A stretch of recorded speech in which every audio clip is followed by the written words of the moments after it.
ಶಾಬಾನು ಕೇಸಲ್ಲಿ ಜೀವನಾಂಶ ಕೊಡಬೇಕು ಅಂತ 80ರ ದಶಕದಲ್ಲಿ ಸುಪ್ರೀಂ ಕೋರ್ಟ್ ಹೇಳಿದಾಗ ಆ ಜೀವನಾಂಶನ ಕೊಡೋದಕ್ಕೆ ಮುಸಲ್ಮಾನ ಕಮ್ಯುನಿಟಿ ವಿರುದ್ಧವಾಗಿದೆ ಅಂತೇಳಿ ಕಾನ್ಸ್ಟಿಟ್ಯೂಷನ್ ಗೆ ಅಮೆಂಡ್ಮೆಂಟ್ ತಂದಂತಹ ಹಿನ್ನೆಲೆ ಹೊಂದಿರುವ ಪಕ್ಷ ಕಾಂಗ್ರೆಸ್. ಅವತ್ತೇ ಮಹಿಳಾ ವಿರೋಧಿ ಅನ್ನೋದು ನಮಗೆ ಗೊತ್ತಾಗಿದೆ. ಅದಾದ ನಂತರ ಮೋದಿ ಅವರು 33% ರಿಸರ್ವೇಶನ್ ಮಹಿಳಾ ವಿಧೇಯಕನ ತರಬೇಕಾದ್ರೆ ಅದನ್ನು ಅಪೋಸ್ ಮಾಡಿ, ಅದಾದ ನಂತರ ಈಗ ಡಿಲಿಮಿಟೇಷನ್ ತಗೊಂಡ್ಬಂದ್ರೆ ಕಳೆದ ಏಪ್ರಿಲ್ ಮೇ ನಲ್ಲಿ ಮತ್ತೊಂದ್ಸರಿ ಅಟೆಂಪ್ಟ್ ಮಾಡಿರೋ ಅದನ್ನ ತರಬೇಕು ಅಂತ ಹೇಳ್ಬಿಟ್ಟು ಆಗ್ಲೂ ಕೂಡ ವಿರೋಧಿಸಿದ್ರೆ ನೀವು ಡಿಲಿಮಿಟೇಷನ್ ತಂದು ಮಹಿಳೆಯರಿಗೆ 33% ಕೊಡೋದಕ್ಕೆ ಅವರಿಗೆ ಅಕಾಮಡೇಟ್ ಮಾಡಕ್ಕೆ ಅಂತ ಹೊರಟಾಗ ಅದರಲ್ಲೂ ವಿರೋಧಿಸಿದ್ರಿ. ಆದ್ರೆ ಸಿದ್ದರಾಮಯ್ಯನವರೇ ನೀವೆಂತೂ ಸಮಾಜವಾದಿ ಹಿನ್ನೆಲೆಯಿಂದ ಬಂದಿದ್ರಿ. ಆದ್ರೆ ಕಾಂಗ್ರೆಸ್ನ ರಕ್ತವನ್ನು ಇಷ್ಟು ಬೇಗ ನಿಮ್ ಒಳಗಡೆ ಇಳಿಸ್ಕೊಳ್ತೀರಿ ಅಂತ ನಾನು ಅನ್ಕೊಳ್ಳಿಲ್ಲ. ಆ ಗಾಯತ್ರಿ ಶಾಂತಗೌಡರು ಏನ್ ಸರ್ ತಪ್ಪು ಮಾಡಿದ್ರು? ಇವತ್ತು ನಿಮ್ಮ ಸಂಪುಟದಲ್ಲಿ ಒಬ್ಬರಾದ್ರೂ ಮಹಿಳೆಯರು ಇದಾರ ಸರ್? ಆ ಲಕ್ಷ್ಮೀ ಹೆಬ್ಬಾಳ್ಕರ್ ಅವರಿಗೂ ನೀವೇ ಕಲ್ಲಾಕಿದ್ರಿ ಅಂತ ನಮ್ಗೆ ಗೊತ್ತು. ಈ ಕಡೆ ಗಾಯತ್ರಿ ಶಾಂತಗೌಡರು ಚಿಕ್ಕಮಗಳೂರಿನಲ್ಲಿ ಕಾಂಗ್ರೆಸ್ ಬಾವುಟ ಕಟ್ಟಿದ್ದು ಒಂದೇ ಮಹಿಳೆ, ಅಲ್ಲಿ ಸಗೀರ್ ಅಹಮದ್ ಅವರು ಬಿಟ್ರೆ ಹೆಗಲು ಕೊಟ್ಟು ಕೆಲಸ ಮಾಡಿದವರು ಗಾಯತ್ರಿ ಶಾಂತಗೌಡರು. ಪಾಪ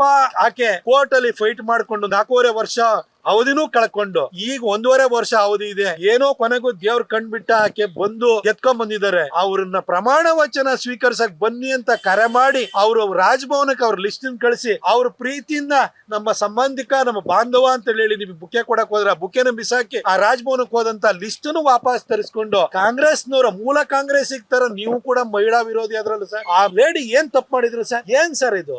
ನಿಮ್ ಸಮುದಾಯದವ್ರನ್ನೇ ನೀವು ಸಹಿಸ್ಕೊಳ್ಳಿಲ್ಲ. ಇಂತ ಒಂದು ರಾಜಕಾರಣವನ್ನ ಸಿದ್ದರಾಮಯ್ಯನವರು ಅವರ ರಾಜಕೀಯ ಅಂತ್ಯ ಆದ್ಮೇಲೂ ಕೂಡ ಮುಂದುವರಿಸ್ತಿದ್ದಾರೆ. ಇತ್ತೀಚೆಗೆ ಹೇಳಿಕೆ ಕೊಟ್ಟಿರೋ ರಾಜಕೀಯ ಎಲ್ಲ ಹೊಲಸಾಗ್ಬಿಟ್ಟಿದೆ, ಬಗಡಾಗೋಗ್ಬಿಟ್ಟಿದೆ, ನಾನು 2028 ನಿಲ್ಲಲ್ಲ ಅಂತ. ಸರ್, ಆ ಬಗಡ ಮಾಡಿರೋರು ಹೊಲ್ಸ್ ಮಾಡಿರೋರೇ ನೀವೇ ಸರ್. ಆ ಮಹಿಳೆಗೂ ಕಲ್ಲು ಹಾಕಿದ್ರೆ ಈ ಕಡೆ ಲೀಡರ್ ಗಳನ್ನು ಕೂಡ ಎಲ್ಲಾರನ್ನು ಕೂಡ ತನ್ವೀರ್ ಸೇಠ್ ಅವ್ರನ್ನ, ಡಾಕ್ಟರ್ ಮಾದೇವಪ್ಪನವ್ರನ್ನ, ವೆಂಕಟೇಶ್ ಅವ್ರನ್ನ ಎಲ್ಲರನ್ನ ಮುಗಿಸಿ ಮಗನ್ ಮಾತ್ರ ಇಟ್ಕೊಂಡು ರಾಜಕೀಯನ ಹಾಳು ಮಾಡಿ ಕೌಟುಂಬಿಕ ರಾಜಕಾರಣ ಮೈಸೂರು ಭಾಗದಲ್ಲಿ ಅದಕ್ಕೆ ನೀವೇ ಇನ್ನೊಂದು ಈ ಕಡೆ ಭಾಗದ ಖರ್ಗೆಯವರಾಗಿ ನೀವು ವರ್ತಿಸ್ತಾ ಇದ್ದೀರಿ.